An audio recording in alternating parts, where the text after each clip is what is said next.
Not long ago, I was living with my two friends. I had been single for several years and wasn't even dating at the time. Both my friends had serious girlfriends, which usually made me feel worse about being the only one without a significant other. One weekend, both couples went away, and I was alone at the house. Usually, it didn't bother me that much, but for some reason, this weekend, I was really sad about being single. I was depressed, low, and feeling trapped in my head. I decided to do the one thing that made me happy at the time, and that was eating an entire buffalo chicken wing pizza. My plan for Saturday night was to eat my greasy grief and sorrows away. I ordered my pizza, and 40 minutes later, there was a knock at the door. When I went to grab my pizza, I was instantly annoyed. The delivery driver was one of my roommate's friends. Well, friend is a strong word. He was a semi-decent acquaintance of my roommate, and I don't actually know what his real name is. Everybody just called him Z. He was that sketchy guy that every friend group knows. He always showed up at parties with questionable people around him, and he was always in trouble with the cops for something. This guy had a brush with the law for just about everything you can think of on a minor scale. Z was smiling when I opened the door, but the smile faded away when he saw that it was me. He asked if my roommate was home so he could say, "What's up?" I explained to him that my roommate was out of town, and it was just me for the weekend. Z nodded a little at the front door and tried making some small talk with me, but I was very dismissive and kind of short with him. While he was talking, I noticed that he was looking past me into the house. It was a very weird interaction, but then again, Z is a weird guy, so I didn't think much about it. I rudely said bye and just shut the door on him. I wasn't in the best mood to begin with. I didn't like Z, and more than anything else in the world, I just wanted to eat my pizza. Eventually, I ate the entire pizza and spent several hours playing my Xbox. A little after 1 o'clock in the morning, I thought I heard a noise coming from outside the house. I was in my bedroom, which was on the driveway side of the house, and I thought I could hear the sound of movement or shuffling coming from outside.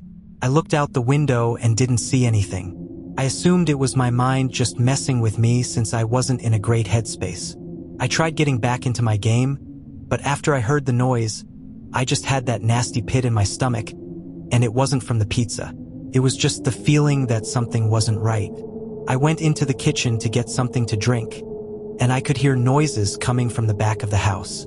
This time, I knew it wasn't my mind. I could clearly hear movement and shuffling coming from the backyard. I gingerly walked to the back of the house, which is where my one roommate's bedroom is located.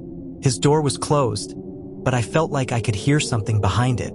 I put my ear to the door, and it was clear as day.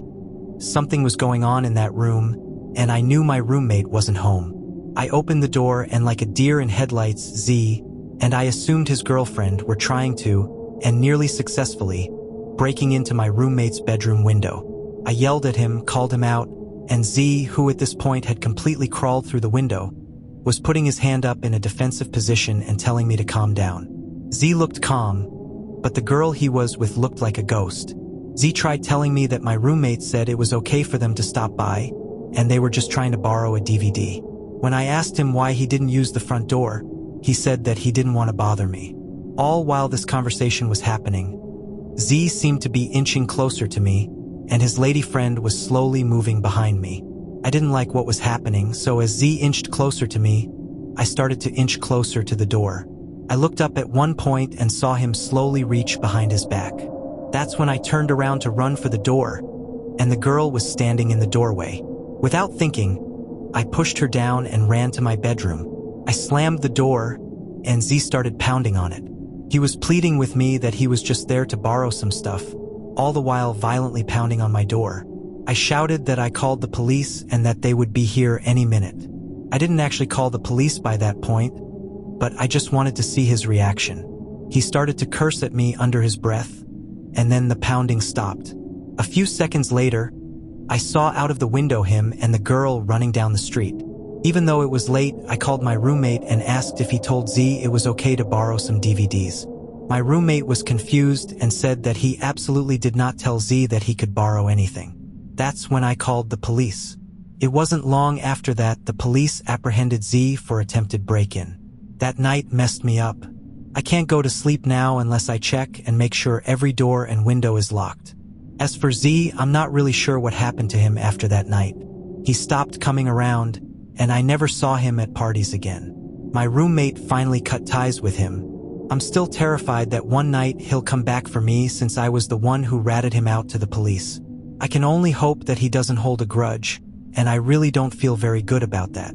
If you're enjoying the video, please subscribe the channel for future videos, and like and share with your friends.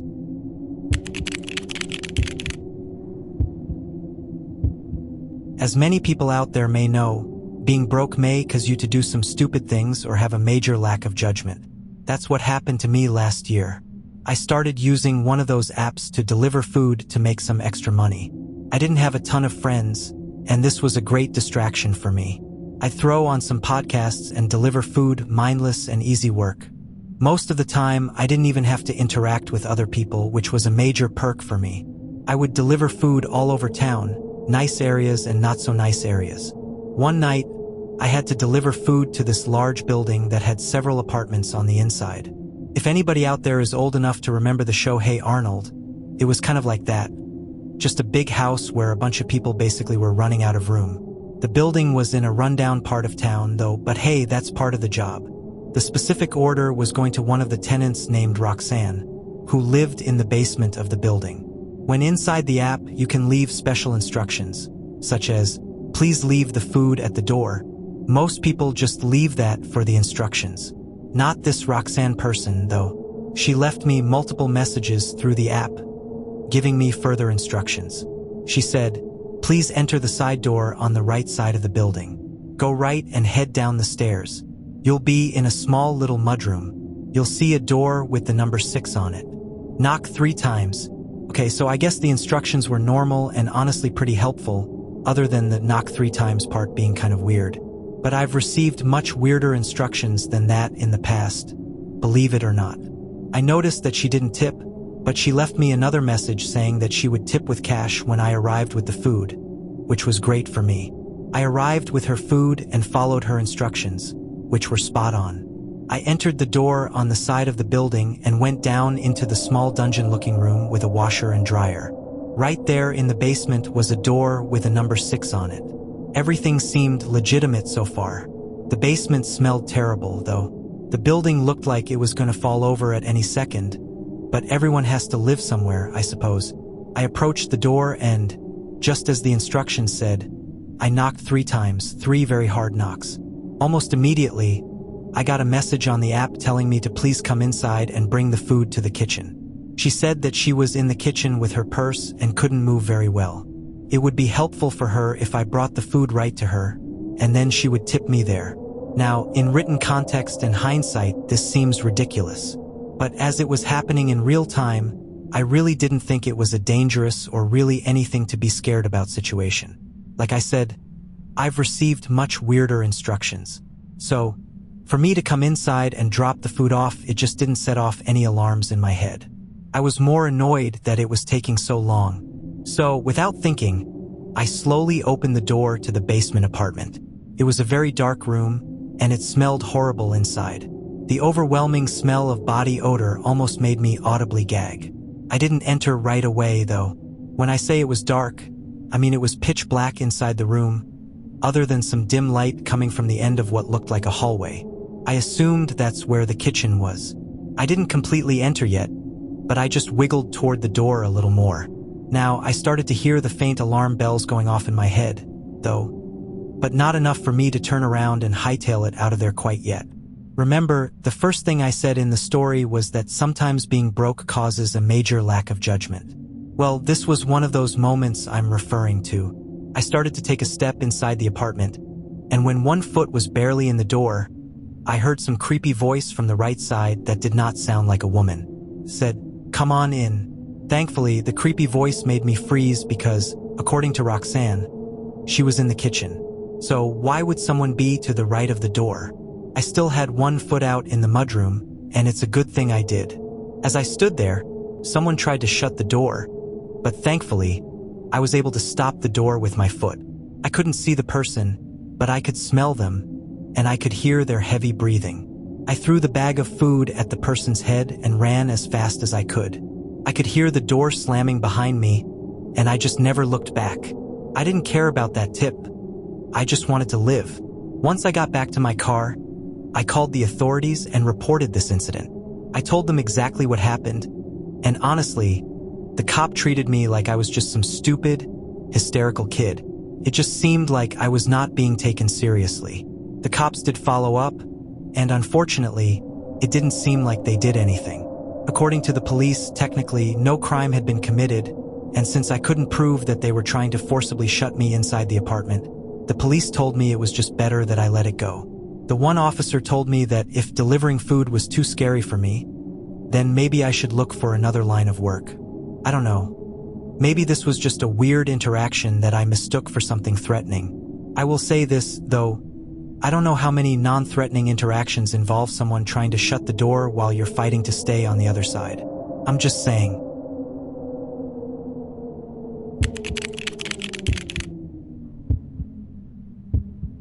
A few years ago, I moved to a new town to finish up my degree and start an internship program. Even though the program paid a little bit, it wasn't enough to survive. Since I didn't know the area that well, I decided to start delivering pizzas on the weekends. My roommate's family owned a pizza shop, so it seemed like a good fit. My thought process was that while I was driving around on the weekends delivering pizza, I could listen to my lectures in the car. For the most part, this worked. I didn't mind driving around, and my roommate's father was such a great boss, very accommodating and understanding. One night, I had to deliver a pizza to a house that was way off the beaten path. It was only about 20 minutes from the shop, but it was 20 minutes in a direction of nothingness. After driving that way for a few minutes, it turned into nothing but dark, winding roads with little signs of life. It looked like a horror movie out in these parts of town. With all the turns and lack of light, it felt like I was in the middle of nowhere, even though I really wasn't that far away from the shop. When I was about 5 minutes away from my destination, the GPS started struggling to maintain its signal. I ended up getting a little lost, but thankfully, the GPS was able to keep me on course just long enough to find the house I was delivering the pizza to. It was a little later than expected, but not egregiously late. When I pulled up, the man came out of his rundown house, angry and shouting about his pizza. When I got out of the car and started to apologize, his tune changed quickly. I hate to assume this, but I think it was because I'm a girl. He changed his tone just because of that, attempting to start talking to me with this very sweet, overly friendly voice, using a lot of words like honey and sweetie. It just felt very weird and creepy. He went from screaming and cussing me out to telling me, "Everything will be all right, sweetie." I just smiled and gave the man his pizza. He smiled and didn't walk back inside yet. He just stood there in the driveway holding his pizza box. I got back in my car and was trying to plug the shop's address into my GPS. But of course, the GPS wouldn't connect. I didn't initially drive off right away because I had turned so many times to get there, and I didn't want to get lost on the way back. I could see him walking towards my driver's side window, and that was enough for me.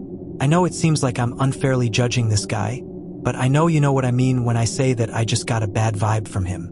Something wasn't right, and I just knew it. I drove away from the house, and I could see him standing there, watching me drive away. He did this weird wave that just seemed creepy. I started winging it on my way back, and this proved to be a mistake. About 15 minutes later, I was still driving around winding roads with no service at all. By now, I should have hit civilization, but instead, it was just more of nothingness. It was like a maze out there. I pulled over, trying my best to get a signal or anything, but it was proving to be useless. I was also getting low on gas, and I didn't want to just keep driving aimlessly. A minute or so later, 2 huge headlights emerged from the distance. It was one of those huge pickup trucks with those wicked bright lights. The truck pulled up behind me, and I made sure that I locked the doors.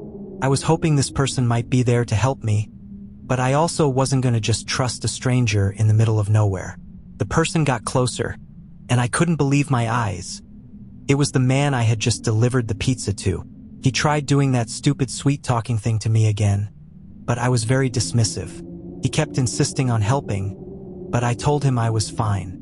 I told him my boss was coming to pick me up, But he didn't seem to believe me. He kept telling me to get out of the car, that he could help me, even though I kept telling him that I didn't need any help. He turned around and then started pacing back and forth. He came back over to the car door and was trying to open it. Now, he felt more aggressive but still in a calm voice. He was asking me to get out of the car. I started to scream and told him to leave me alone. Then his tone changed again. Now, he was aggressively trying to open the door, and in an annoyed voice, he said, "What's wrong with you? I'm trying to help you. It isn't safe here. You should just come with me." Once he started with that aggression, that was it for me. I started my car and floored it. I could see him running to his truck, and he did follow me for a little while, but I dusted him. I must have been driving over 90 miles per hour just trying to get rid of this creep. Finally, I got some service and was able to plug the shop's address into the GPS. Thankfully, I wasn't too far away. I made a couple of wrong turns, and it took me about 10 minutes to get back to civilization. The shop owner was so nervous because I had been gone much longer than he expected. He tried calling me and said he couldn't get through. I told him about that guy from the delivery, and he did not look pleased. He was understanding and made sure that I was okay. He paid me and told me that I could go home for the night. I asked about calling the police, and he told me that he would take care of it and that I had been through enough for one night. I'm not sure why he followed me that evening. I guess there was a small chance that he was trying to help me, but why would he have followed me if he just wanted to help? There would be no reason to follow me. It just doesn't add up in my brain.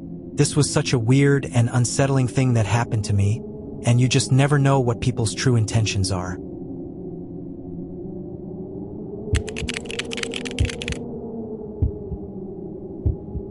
I've worked in the food and beverage industry for most of my life. It has its pros and cons, just like every other industry. I started at a local Italian food and pizza place in my hometown. The restaurant had minimal seating and was mostly used for takeout and delivery. When I was hired, I mainly worked as a delivery person but also got experience in running the register, stocking the fridge, and helping cook. Most aspects of the job were fine, but I really enjoyed delivering. It made the time go by really fast, and sometimes the tips could actually be really good. Every once in a while, on a big order, someone would even give me an extra $20, which back then was a nice chunk of change. The job I hated the most when I wasn't delivering was taking orders or working the counter or cash register. For whatever reason, the people in the store were much ruder than the people ordering over the phone. We also had a few regulars who would hang out, sometimes order stuff, and other times just sit around wasting time and then leave. Every so often, we would have to kick out belligerent drunks, and other times, college kids trying to flex their egos and fight while waiting for their slice of pizza. One regular that is still branded into my memory today is a guy named Johnny. I guess we can just refer to him as a regular visitor but not really a customer. I have no idea if Johnny was someone who worked at the restaurant, a friend, an old long-standing customer, or just someone looking for a seat and a break from the heat. He was routinely both inside and outside the store, asking people passing by for extra money or asking us workers for free or discounted food items or drinks.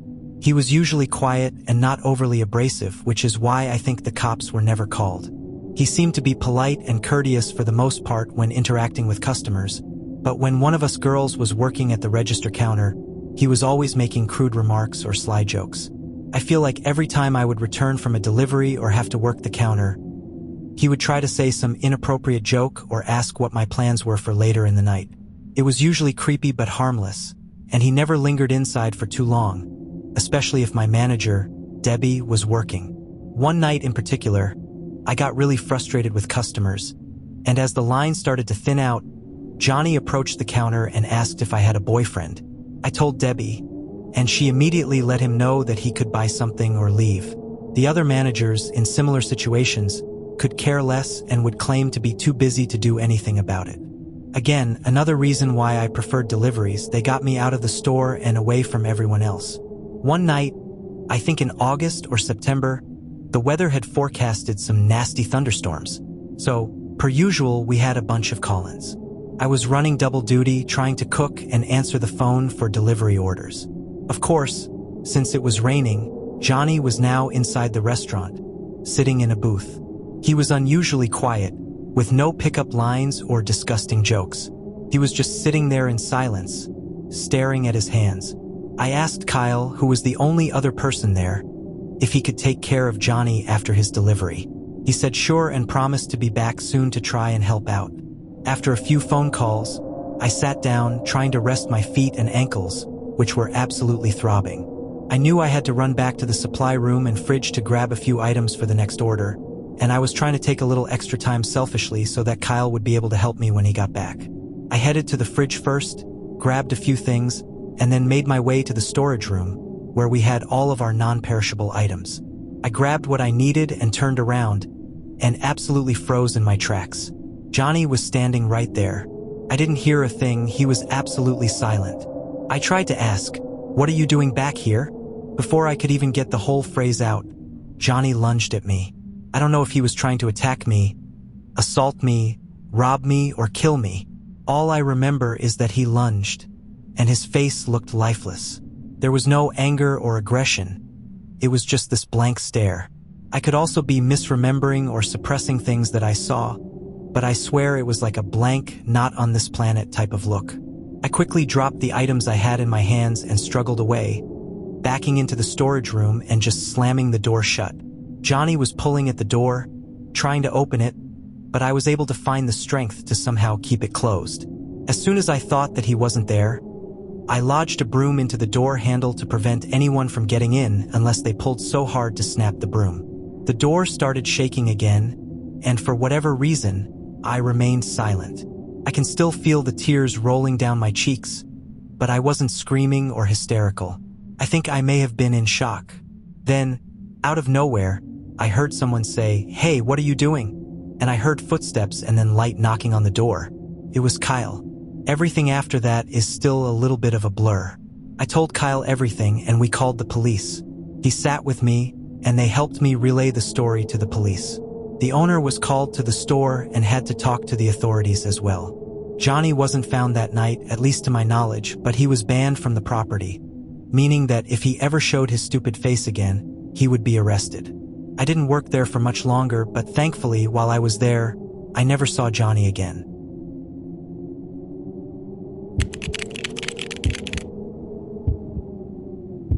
In this wonderful modern time, we have the luxury of ordering just about any food we want for delivery. It's easy to get anything from pizza to a chicken sandwich. On the flip side, we can take jobs as delivery drivers and make a few bucks on the side. It's easy work, and when you're a single mother like me, any extra income is good income. A few weeks ago, I delivered some food to a nice suburban community. It was one of those neighborhoods you'd see on a Disney Channel show. Nice houses, picket fences, you know the type. Like all the deliveries I make, I'm supposed to take a picture of the food at the front door. Think of it as like an insurance policy in case the food is at the wrong house, stolen, or something weird happens. I placed the food in front of the door on top of the small staircase that leads to the door. I took a few steps back and took a picture of it.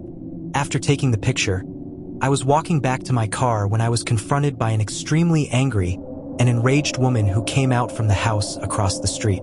I asked her what her problem was, and she just kept screaming at me, saying that it was private property and that I was trespassing. I tried explaining to the woman what I did and why I took the picture, but it did not compute in her tiny little brain. After being continuously cut off every time I tried to speak, I decided to just get into my car and drive away.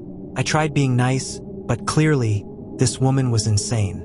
I got inside my car and was checking my phone for another delivery when the woman started to bang on the hood of my car, causing me to jump from being startled. I got out of the car aggressively to see if there was any damage, and she ran back to her house.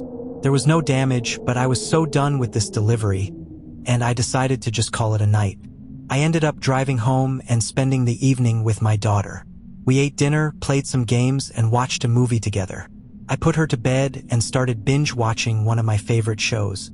I would have guessed that it was around midnight when I heard someone knocking at my front door. Knocking rather aggressively, I might add.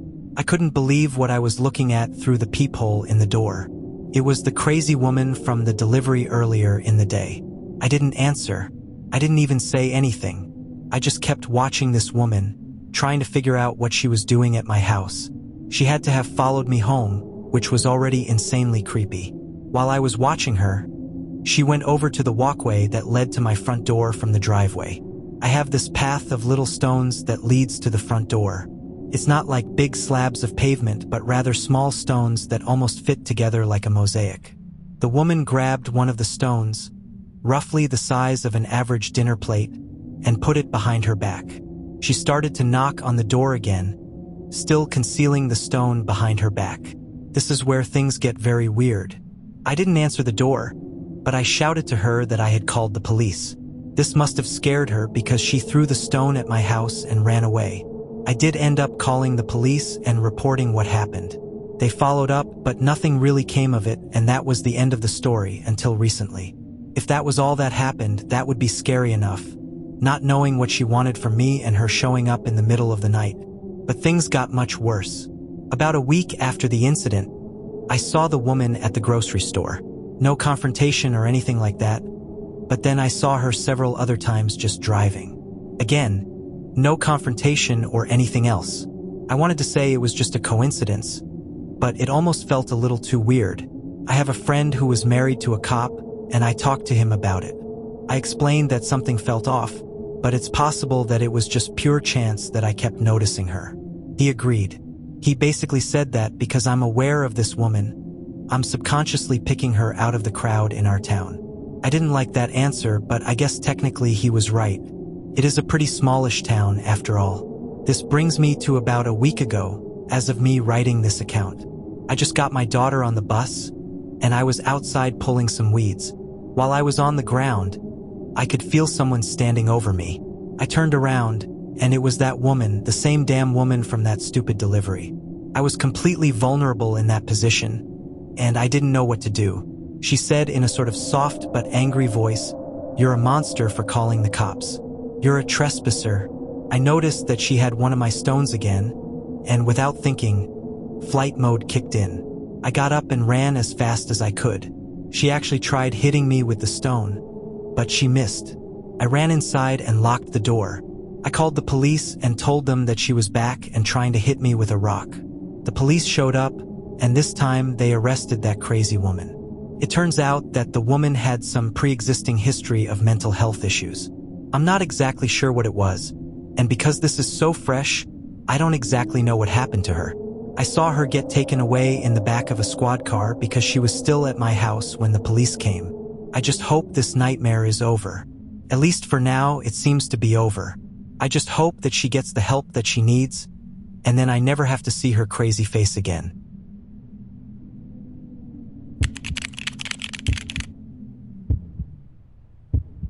In my early 20s, I had a knack for spending more money than I could afford. When I got my first real taste of making money, it's not an understatement to say that I was reckless. One of the first things I did was get a new car with extremely high payments.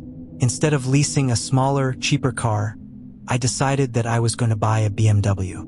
It wasn't a top-of-the-line one, but still a BMW. My payments were over $600 a month, which may not seem like a lot for some people, but for me it was crippling. I barely made enough money to pay my bills, and I still lived with my parents at the time. So, I found myself doing all sorts of tasks for friends and family members to make some extra money. I regularly watched my friend Dom's dog. Dom had to go out of state every other weekend for his job, and since he didn't have a wife or girlfriend, he had me as his dog sitter. I did this for about 6 months and honestly loved the job. He lived in a nice and quiet neighborhood. The dog, Willard, was a golden retriever and was such a good dog. Not to mention easy to care for. These bi-weekly trips to Dom's were something I looked forward to. But like most good things in the world, it eventually came to an end. I'm sorry about the pessimistic attitude, but the last time I watched Willard, the evening started like every other weekend dog-sitting trip. We played in the yard for a while, went for a walk, and then wound down at around 9 p.m. One of the reasons why Dom trusted me was because he knew I could never have people over or anything like that, since I would work early in the mornings on the weekends.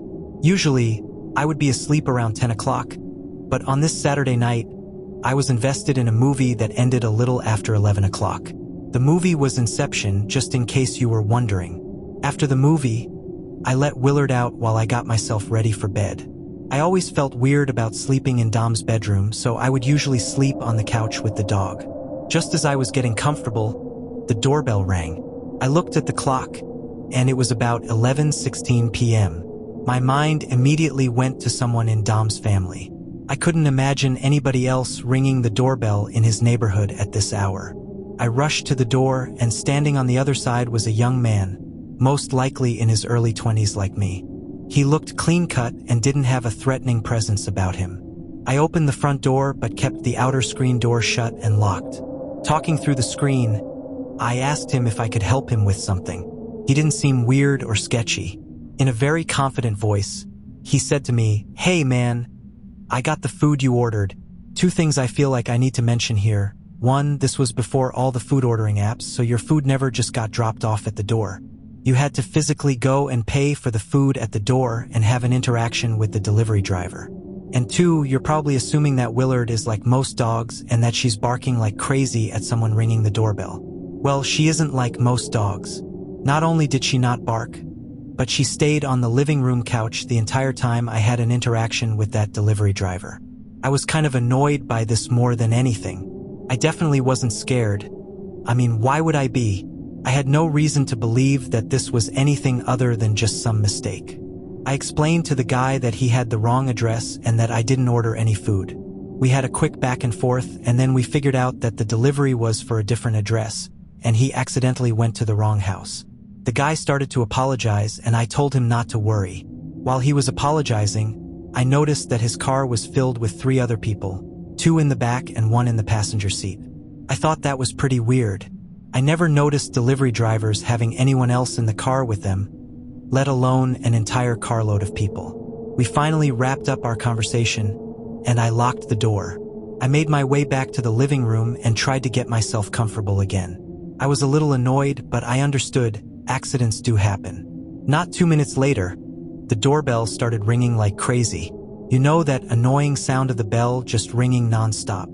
I jumped up and ran to the door. It was the delivery driver, and now he looked a little bit more panicked. I didn't open the front door but shouted through the window beside the door. I asked what he wanted, and he told me that he accidentally hit my car in the driveway while he was trying to leave. Before I could answer, he put his head down and said in an almost ashamed voice, "I'm sorry, man, but it looks like there's a little damage. I hate to bother you, but I think you should take a look." Now, I was furious. I opened the front door and started following the delivery driver down the driveway toward my car. I didn't even put shoes on. Several feet from the car, I noticed something strange, though. His car, which was filled with passengers just a few minutes ago, was now empty. I stopped abruptly, and the delivery driver told me to keep going and that the damage was on the other side of the car. It may have taken a while, but finally, I started to get the feeling that something just wasn't right. I told him that I wanted to go back inside and grab my shoes. I started to walk back to the door, trying to pretend that everything was fine. Just a few steps into my walk back, I heard a noise to my right from the brush on the side of Dom's house. 2 people emerged wearing hoods. I started to jog toward the front door. On the other side of the house, another person started to run full pelt at me. At that point, I began sprinting toward the door. I was inches from the house, and one of the men tried to tackle me. Thankfully, he was just far enough away that he made contact with my ankle, but it wasn't enough to trip me up. I freaked out, got inside, and locked the door behind me. That tackler was immediately at the front door, banging and trying to open it. I was able to get a glimpse of the man who tried tackling me. He looked like he was tan, a skinny guy with buzzed hair. He had a scruffy beard and a tattoo of some tiger on his neck. I grabbed my phone and called the police right away. I stared out the window while I was speaking with the dispatcher, and I saw all 4 of them standing near my car. I told dispatch what had happened and gave them a very detailed description of the delivery driver and the tiger tattoo man. I watched all 4 men get into the car and drive away. I was able to tell the police that it was a red Honda Civic. The police eventually showed up and took my entire statement, but what's frustrating for me is that even with all the details I gave the police, they never caught any of these dudes. But what's most frustrating is that I have no idea why I was targeted. I didn't recognize these guys, and when I told Dom about the incident, The appearance didn't sound familiar to him either. The scary what can happen out there in the world when you least expect it.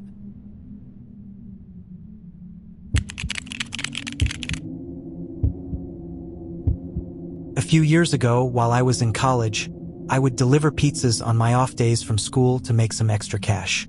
The shop I worked at was in a busy town. You would think the lunchtime shift would be worse than the dinner rush, but I made substantially more money delivering during lunch, mostly because it would usually be large businesses ordering pizzas for their company. Most of the time, they would tip nicely. One afternoon, we got an order from some new insurance company that I had never heard of before, which, for the record, is not really a red flag. Once I started delivering pizzas to businesses during lunch, I found out that I didn't know most companies that I delivered to. Trust me when I say a lot of these places could use some better marketing, but that's another story for another day. So, I took the order and plugged the address into my GPS. It wasn't far from the shop. The company had an office in a building that had been recently renovated and was right in the center of town. It was part of the small business park complex, which was filled with old buildings and offices. It was only in the last few years that most of the spaces had been rented out. During the time this story took place, there was still a lot of available space in these buildings. This wasn't the first time I delivered to this business complex, but it was the first time I delivered to this specific building. It was toward the back of the complex, and there were probably 10 cars in this massive parking lot. I walked inside the building, and I swear I felt like I was in an episode of The Walking Dead or something. It was just so creepy. It was quiet in a very desolate lobby. It had the vibe of an abandoned mall. What made it more creepy was just the overall atmosphere of the interior of the building. It was dim inside, almost uncomfortably so. There wasn't a person in sight. The aesthetic of the place was all this tile that looked like it was supposed to be marble. There was eerie elevator music playing in the background that echoed slightly because of the lack of anything inside this big open space. Once inside, you walk into the center of the building and into a large atrium where you're able to look up and see all the floors. I can't remember exactly, but I want to say the building was 6 floors. I looked at my order form, and I couldn't read my own handwriting. I tried to recall, and I thought the person on the phone said that it was on the 5th floor. I was purely guessing because the lobby didn't have any type of secretary or directory. I took the elevator to the 5th floor, still listening to the creepy elevator jazz that seemed to be playing everywhere in this damn building. The elevator opened to a small walkway where I was able to look over the railing and down to where I had just been standing a minute ago. I could go left or right out of the elevator, and both directions seemed to lead really nowhere. By that, I mean the halls were dark, and I couldn't see any light protruding from the shut doors that line the halls. Since I'm left-handed, I always opted to go left when I'm faced with these types of choices. A few steps down the hall, the lights above my head turned on, and I felt a little relief. The lights in the hallway were motion-censored, which made me feel better about the dark halls. However, I kept walking down the hall, and every office appeared to be shut and vacant. After a minute or two, I decided to do what I should have done in the first place and just call the company that placed the order. It rang once, and then I hung up the phone because I heard someone shout, "Hey!" from the end of the hall. I looked up, and a man in a sweatshirt was waving me down to an office at the end of the hall. He said in a very shaky voice, "Them pizzas for me?" Without thinking, I just nodded and said, "If you ordered 5 large pizzas, then I'm your guy." The man laughed, and I started walking toward him. As I was getting closer to the guy, I noticed that the room behind him was completely dark. The door was cracked, but there was a small window on the side of the door, and it appeared that the lights were off. I stopped about 6 feet away from the man and cautiously said, "Are you sure you ordered 5 pizzas? It looks pretty closed up behind you." The man nodded and said, "Oh yeah, everyone is in the back conference room." I like to turn the lights off to save power. I tried not to judge a book by its cover, but this man did not give off the vibe that he sold insurance. He was wearing a hooded sweatshirt and jeans, and from what I could see in the shadows, his skin and teeth just looked disgusting. Against my better judgment, I followed him to the door. When I was in the doorway, I knew I messed up.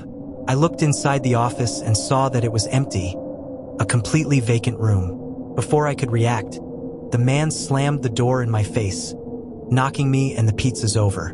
I got up quickly, a little disoriented, and as I got to my feet, the man grabbed some 2x4 or some other large wooden piece from behind the door and just absolutely rocked me in the face with it. I was still conscious, but I was seeing stars for sure. I pretended to be unconscious, which I know may seem like a coward's move, but I didn't want that man to continue beating me, and I thought in the moment it was a good idea. I could not think straight, though. After all, I had no idea if the man had a weapon beyond that or if there were other people inside that could potentially attack me if I started fighting back. While I was on the ground, the man started to rummage through my stuff. He took my wallet, ripped off my gold chain from around my neck, and I could hear him running away. While on the ground, I could hear my phone vibrating from my left side. I must have dropped my phone when I dropped the pizzas. Otherwise, I'm sure this man could have taken that as well. I crawled over and grabbed my phone. It was the number that ordered the pizzas. I didn't answer it because I was convinced at this point that this was all some setup and that if I answered the phone, they would summon me to another part of the building where I would just get jumped again. I ended up staying on the ground and called the police, who did thankfully show up very quickly. While I was waiting, the number kept calling me, and I finally answered. It was a kind young woman asking about the pizzas since they've been waiting for about an hour at this point. I got the correct floor and office number from the woman, which was floor number 4, and went to the office with that police officer.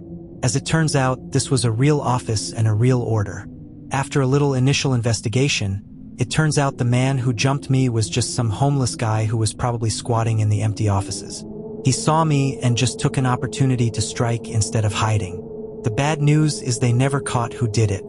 Unfortunately, this type of crime happens a lot in my hometown, and it's hard to determine who jumped someone based on very little description and evidence. But there is good news, though. The company that placed the order felt so bad, they ended up giving me a huge tip for my troubles. Not only that, but after the attack took place, the company installed a fob for the entrance and a security guard at the front door. And to my knowledge, this man was the last squatter that building ever had.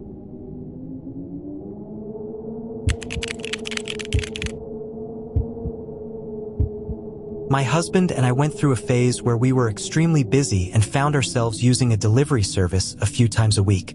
This particular week, I think this was our 3rd time ordering. We had just gotten done with work, and it was already 7 p.m. We just didn't feel like cooking.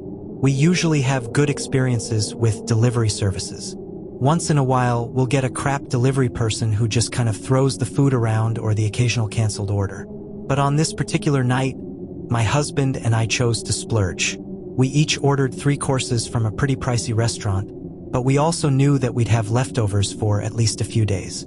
In the hopes that the food would arrive quickly and safely, we put a very large tip on the order. The delivery person, Rachel, seemed to be courteous and prompt, letting us know each step of the way until our order arrived. The food arrived perfectly, and Rachel thanked us for the generous tip, letting us know that it meant a lot. We were feeling good, getting the food ready, and throwing on a movie to have a little at-home date night. We started putting food on our plates and heard a knock at the door. We both kind of looked at each other and then made our way toward the front door. My husband swung open the door, and what once was a smiling and bubbly delivery person was now at our door, expressionless and white as a ghost. Rachel looked up at us and said softly, "Can I please come in? I think there's someone in my car." My husband, who always assumes the worst, is super protective and said, "No, he never ever lets strangers inside and has read and seen too many things where a good Samaritan lets someone in their house or helps them on the side of the road, and you're just set up for some trap." He said to me multiple times, "As soon as you open the door for a stranger and let them in, it's already too late." After a minute or two of pleading with my husband, he agreed that this tiny girl wasn't a threat, and we would let her in and lock the door right after. We motioned for Rachel to come in, and we could tell that she was thankful but starting to get a little bit hysterical. We phoned the police and let them know what was going on, asking if they could send someone out. They let us know that they would send someone as soon as they could, and we sat with Rachel, trying to calm her down and let her know that she was safe now.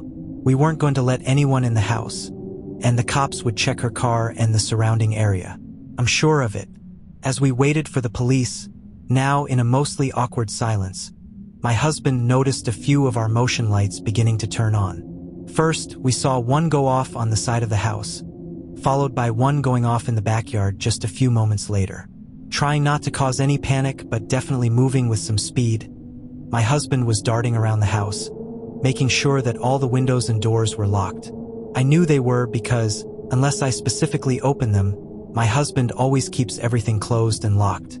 After he checked all of the locks, he started to look through the blinds to see if there was anybody on the property illuminated by the motion lights. My husband thought that he saw something by the trees and bushes toward the northwest corner of our yard. He couldn't make it out, but said it looked like eyes were glowing from one of the openings. He told me to go back into the living room with Rachel, and he would keep an eye on things. As I was sitting with Rachel, I heard what sounded like nails on a chalkboard, or the only other way to describe it is someone going down a water slide with no water. The kind of dry screeching sound that you might hear. I went to tell my husband, but he was already hot on the trail, feeling like he had heard tapping on the windows in the dining room. My husband went to the windows where I thought that I had heard the noise coming from and lunged back. He said that he saw a set of eyes pressed up against the glass. Thankfully, the next sound we heard and the image we saw were the flashing lights and sirens of police cars. The police arrived and searched the inside and outside of our house thoroughly. They let us know no one was inside, and also no one was inside Rachel's car, even though both of the back doors were completely wide open. Just as they were about to finish the search, they found someone lying underneath our back deck, trying to hide. The officers corralled him back down to the ground, got cuffs on him, and brought him back to the squad car. We then had to give additional statements and go through some information before they let Rachel know that they would have someone follow her home and escort her into her house. The main officer at the scene also let us know that he would leave someone outside patrolling for at least an hour, and we could request it to be longer if we felt uncomfortable. We were all understandably shaken up by the ordeal and just wanted it to come to an end. My husband and I ended up eating a few bites of our dinner and went to bed shortly after. I don't think I got a minute of sleep that night, though. I felt like our privacy and safety were violated. And I also felt so bad for poor Rachel, who I'm sure also had a sleepless night. I'm glad everyone was okay, including the police officers, and that nothing more violent or sinister happened that night. It's safe to say if we order out now, we just go pick up the food ourselves. We haven't used a food delivery service app since.